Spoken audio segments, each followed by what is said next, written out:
welcome to the Four Seasons, our home away from the Bluestone Villa in Stowe, Vermont, USA. Today I'm going to be taking you on a house tour around this typical New England house in the heart of Stowe Village. Stowe is one of the northeast of America's most popular and magical ski destinations, and we are very, very lucky to have a home here. Poetic license to use our and we, because technically not actually my home. It's actually my parents' house. They rent it out throughout the year and have owned this for about 8 years. But as a family, we have been coming to Stowe for over 25 years. It has a very special place in our heart. I won't bore you with all the different reasons why, but I thought you guys would really like to take a look around and see a very different style house to what we have back in the UK. If you're new here, then I tend to share a lot of home life, home renovations, home decor videos about our Victorian home in the UK. This is actually, as I said, a very typical New England style home, very traditional US style. It's actually a lot more modern than our Victorian home because it was built in the early 2000s, so quite an age gap between this and the Bluestone Villa. This is going to be a very, very realistic home tour because there is our stuff lying around everywhere. We have been here for close to 2 weeks now. We actually go home tomorrow, so it's very lived in. I have not done any like bougie anything. It's not, you know, it's just very realistic, and part of the reason is, if you hadn't noticed, one of us has been doing less skiing whilst they've been here than others. I actually fractured my wrist last week and it's my dominant hand, so I am now just only able to use my left hand. So I was not about to start kind of floofing and smooshing everything around this house. So as I said, very, very realistic. But yeah, otherwise, without further ado, let's take a little bit of a tour. This is what you see when you come in through the front door. The front door actually looks like it is at the back of the property, so it's a bit bizarre in that. It feels like a bit of a back to front house. And this is the entrance way. It's a large entrance way. You can see we need to replace these mats really, because they've had a lot of wear and tear, I think, over the last few seasons. But these are laid out just basically so times of year like this where it's snowy, there's a lot of salt on the ground, there's a lot of mud sometimes if it's thawed out, that it just doesn't kind of walk through and ruin the floor. We've obviously been doing some shopping locally, and we also have these great like boot trays. That basically means that all of the snow and ice can melt off of your boots rather than onto the floor, into these instead.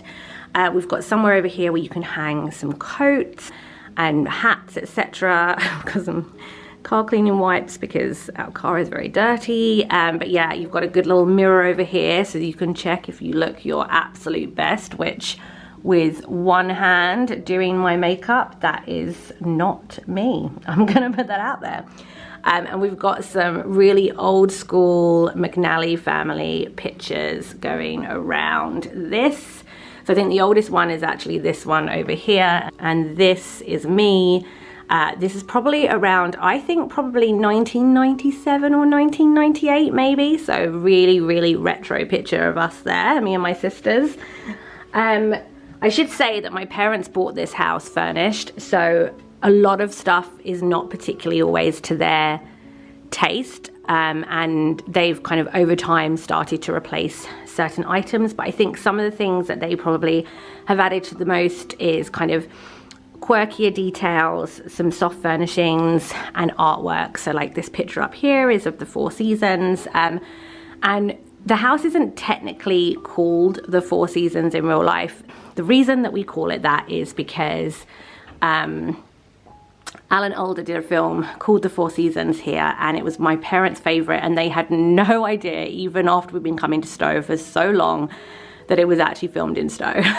So that's why it's called that. And then we'll meet our resident bear, Wilf, who is currently sporting my helmet and my ski goggles because obviously they're not seeing a lot of use right now. But yeah, forgive us for our sins. My mum will probably be really upset that I've shared it in a mess rather than in its finest hour, but we have really been staying here, so this is the reality of 2 weeks worth of just chilling at the house. We also have in here another cupboard for kind of like coats, skis, and all of that jazz. We've not really used it because there's only 3 of us here at the moment, but yeah, you've got some more storage space in here, which is absolutely fab.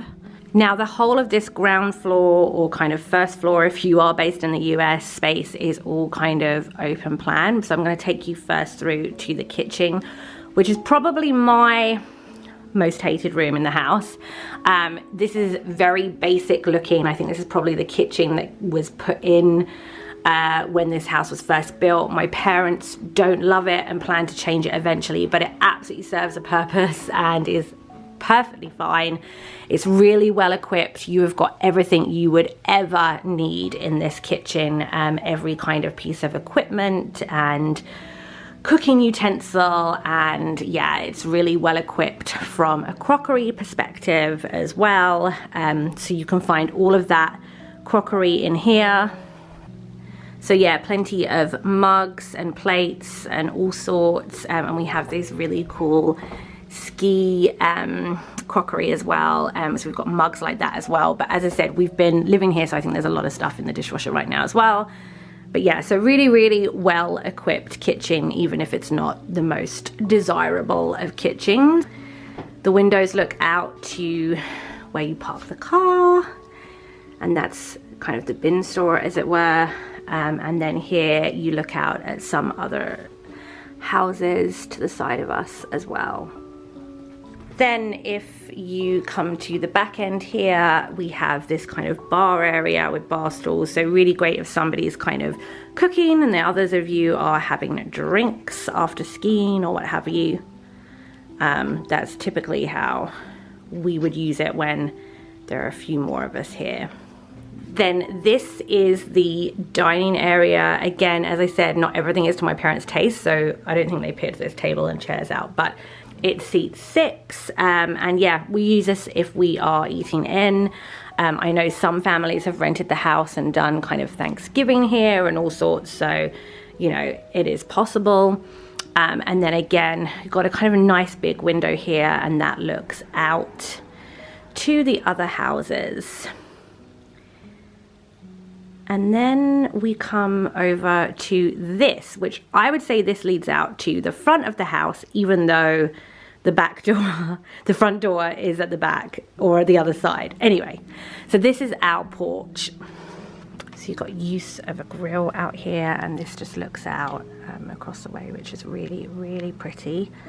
And then we've got some seating area over here, obviously not been used right now, but again, this is an example of something like, I think my parents are planning to upgrade this outside space a little bit more this year, but it gets used a lot, obviously, in the summer in particular, and you know, when it's not snowing, although we have been known to use it in the snow as well.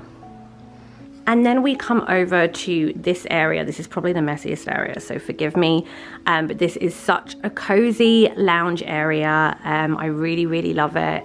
James and I, when we're here on our own, really just chill out. Mostly here, if I'm honest, because of this lethal fire over here. It's so cozy and just such an easy to use fire because you literally flick a switch. So that's to turn it off. So it's now off. And then I'm gonna flick the switch again, if I can, with my bad hand. There we go. And then you can turn it on. So this is just a really cozy area. Forgive my camera movements here. Forgive the mess. I've got slings and all sorts down there. And my little makeup station, since I've broken my wrist or fractured my wrist. I've been doing my makeup down here. So yeah, please forgive us. There's lots of books that people leave, and there's some DVDs, including Alan Alda's The Four Seasons, which I watch every time that I come here. I absolutely love it. Great movie. But yeah, so this is kind of such a cozy space, forgive the mess. And probably the living room space, because there are two here, the living room space that James and I uses the most, which really upsets my mum because there is one with a much bigger TV downstairs, which I will show you shortly. We have, of course, a downstairs toilet as well, which is really, really useful and something that James and I are adoring, because obviously at the moment in our Victorian house we only have the one bathroom because Victorian homes were not built with bathrooms. So now I'm going to take you down to the basement area, and this is actually something that my parents had done. So this was just a shell. It was an unfinished basement, essentially kind of like what you see in the movie Home Alone when he goes down there. But they had this fitted out as more living space, which is so useful, and it's really cozy down here. But just when there's only two of us, we don't often use it too much. So this is what I mean about different kind of touches that my parents have put to this. In fact, that's a bit wonky. I need to move that. But they've got this. They've got lots of different artwork and things that they've bought to go on the walls, like these ice skating boots and the wooden skis, and my family plays a lot of tennis, so they've got these cool tennis mirrors. And then this is probably one of my favorites. My mum bought this in Peacham in Vermont, a really quaint little village in Vermont, and it says what happens on the porch stays on the porch, and I think it's adorable. And then this little teddy bear was bought by the children of some of my parents' renters. One of my favorite rugs is this rug here, because it's got the kind of skis and the gondola. It's just beautiful. And yeah, really, really love it. And then we have a bedroom down here. So this is the third bedroom, and I would probably say, like, transparently, my least favorite. It serves a purpose. Obviously we don't often use it because we're just here on our own. It's great for kids. You can probably put the beds together, I think, or have the beds requested to put together. I love this rug. Again, kind of a really cool ski themed rug. Really love that. But as I said, not all of the furniture is like to my parents' taste. Like this table is not something they picked out. It just was already here. We've obviously just got a makeshift wardrobe. I think they're looking to do something about having something more sturdy put here. And yes, the elephant in the room, there is a massive canoe in here.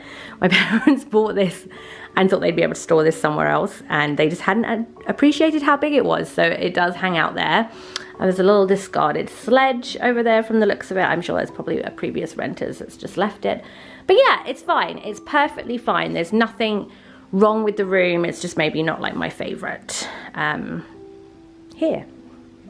And then we make our way back out into the hallway of the basement, and we make our way down. This is a space that my mum is like, why don't you use this more? But when we're here, we're just kind of so cozy upstairs, we don't end up. But again, a really cozy, warm, inviting space. They've got some really beautiful and also really cool cushions, like the gone skiing. And again, they've kind of peppered it with some really cool artwork, or just kind of artwork that means something to them. San Gimignano is in Italy. They go there a lot. This is a poster of my mum's cousin's photography exhibition in Cornwall in the UK. And then there's some kind of other pictures here. These are beautiful, and they actually sell these in Stowe Mercantile in Stowe Village itself, and these are beautiful. And then of course we've got a much bigger TV down here. Can have Netflix on here and all sorts, so yeah, that's great. It's just a very inviting, cozy space, and great if there's kind of a slightly larger group of you and you're wanting to kind of get takeout and get cozy and watch a movie, or, you know, great for a Super Bowl Sunday or something of the like. And then over here, I've just flicked the light on. This can actually be hidden away. Sorry, I'm trying to do everything with one arm, and I'm not gonna lie, it's really hard. This is laundry. I'm not really somebody that tries to do like my laundry whilst I'm on holiday, but whilst I'm here, it is helpful. I try to bring less so that I can just reuse things and I can wash them and dry them. And then it's also nice to go home with a clean case. It's not usually what I do on holiday, but I do here. So we've got a washer and a dryer, and as you will have just seen, they can totally be hidden away behind these doors. Turn the light back off, and then we have another bathroom here. So again, you've got an extra shower for anybody that might be staying down here, but another toilet and what have you if it just so happens that maybe you're just hanging out down in the basement. Let's go back upstairs and take you upstairs to the top floor or first floor or second floor, depending on where you're from, and show you where we stay. So I actually ended up filming upstairs the morning that we were leaving for the airport and saving the voiceover for now, just because it became a little bit too much on my wrist the way it was and trying to film. But up here we have 2 bedrooms and 2 bathrooms. So this is the main guest bathroom. It's very simple, just toilet, sink, and we have a bath in here with the shower overhead. And then this bedroom across the hall is the main guest bedroom. So this is where my dad was actually staying for the short time that he was here. At the moment, the beds are split into 2 singles, but we and our renters can request to have these put together to make a double ahead of time if we want to. So this room is actually really quite large. Same with the main bedroom when we get in there as well. And that's what always kind of fascinates me about US houses, because if this was built in the UK, I'm telling you now that this would be minimum 3 bedrooms up here, and one of those bedrooms would be the size of a box. I can assure you, if you are not UK based, I think you would probably be shocked. So now onto the main and final bedroom. So as soon as you walk in here, on the right you have this huge walk-in closet, possibly, again, possibly not huge in US terms, but huge for us in the UK. I feel like this is kind of a standard with a lot of US houses built these days, in my experience anyhow, but again, just kind of wouldn't ever happen in the UK, not like this anyhow. And then that takes you into the main bedroom's ensuite. This one has a toilet, sink, and then this really quite large bath with the shower overhead. But this bath is actually a jacuzzi bath, which is really nice if you've had a tough day skiing, really kind of gets the muscles going. Hey James. That's it, you take your time. It's not like I'm trying to film this with one arm. So the large theme actually continues in here with now world's largest bed. I'm not sure if this is like an emperor. Is it emperor or empress? Well, whatever it is, it's massive. And there's so much room around the bed as well, it's insane. And that's it guys, really. I hope you enjoyed the tour and seeing somewhere a bit different from my old house. This was actually quite different to my usual tour videos as well, so let me know if you like this more kind of casual approach too. I mainly did it because it was just too much to try and film this with close-ups and fancy angles every which way because of my injury, so yeah. Oh, and it's also coming to you months after I filmed it, obviously, so yeah, apologies about that. It's been a very busy couple of months and editing wasn't easy with my wrist when it was at its worst, so I've not been moving particularly quickly on the filming and editing front. And yeah, on that note, I will see you next time.